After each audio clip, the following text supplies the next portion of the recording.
My name is Gavin Woodhouse. I'm the chairman of Northern Powers Developments. Stress and work-life balance, that's just been something that I've had to try and evolve over the years. I remember my son saying to me on a holiday, "Oh, Dad, do you remember when we did this on that holiday?" I said, "No." He said, "Oh, because you're always on your phone." And that cut through me like a knife. You know, this is my son saying to me that you're always on the phone, Dad. And I don't want him to look back at me thinking, "Oh, well, yeah, Dad was there, but he was never there." You know, I want to be active. So that sort of thing made me turn the phone off at 7 o'clock at night. You know, I'll get home and, you know, I won't be on the phone all night. The laptop may open from time to time, but it's not all work, it's about the family. The weekends is family time. Holidays is holiday time, you know, and put them before the business, because that's really what I'm working for, is to support them. So I've got to actually make sure I'm enjoying it with them. And sometimes you lose sight of the fact of you're doing all of this, but what are you doing it for if you're not getting to share it? It's not about the money you can provide or the security, it's the time they actually want from you. So there's I've learnt that, that's been massive.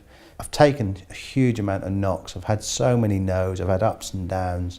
You know, we've lost it all and we've clawed our way back again, and there's still people that like to doubt you and the naysayers in this world. That's absolutely fine. Everyone's entitled to their own opinion. Personally, I know what I do and how I go about it is something that I know I can be proud of. There's no problem out there that you can't solve. You know, it's just having the courage to talk to somebody about it, and that's a big thing. Not bottling everything up. As soon as a problem presents itself, don't bury your head in the sand and you know, you end up like a bottle of pop, and eventually it's gonna explode if you keep shaking it. You've just got to take that lid off and let it out with somebody.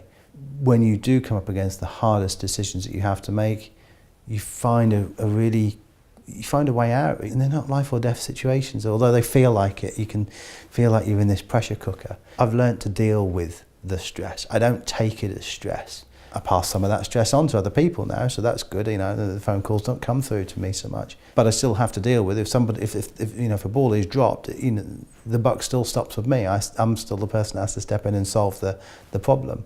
But now you learn how to deal with those problems and you know, handle those different situations. So good family time. Don't work continuously. I like to go away. I still like to, you know, if people follow me on certain social media, they'll see me all over the world in different locations. A couple of weeks ago, I was in Mallorca. That was 2 weeks around the pool with my wife, with my son, relaxing. But during the day, I was able to open up my laptop for a couple of hours and just do some of that blue sky thinking. Because sometimes when you're in the business, you get pulled from pillar to post. "Oh, Gavin, could you just come and talk to me about this?" Or "Could we talk about this?" Or "Let's have a look at this." Or "Can you come down and have a look at it?" Whereas when I'm sitting there and I've got that headspace just to, whether that's laying there, playing in the pool, just throwing a ball with my son or doing whatever, you can think about things clearly without distraction. You're still working, it's just a different way about going about your working life. And that, again, is all balance. So I don't think there's a perfect formula. I think the thing is, don't bottle it up. Make time for your family and friends, and don't get all consumed by it. Make your work around you. I enjoy what I do, and I've built my business and my life, or my business life, around what I want out of my life. It's never really a big chore to have to get up and go to work. You know, I enjoy getting into the office or going to see these people and talking to any individual, because they're the things that I wanted to do. No point in me going back to that widget comment is building widgets, because I don't have any passion for a widget.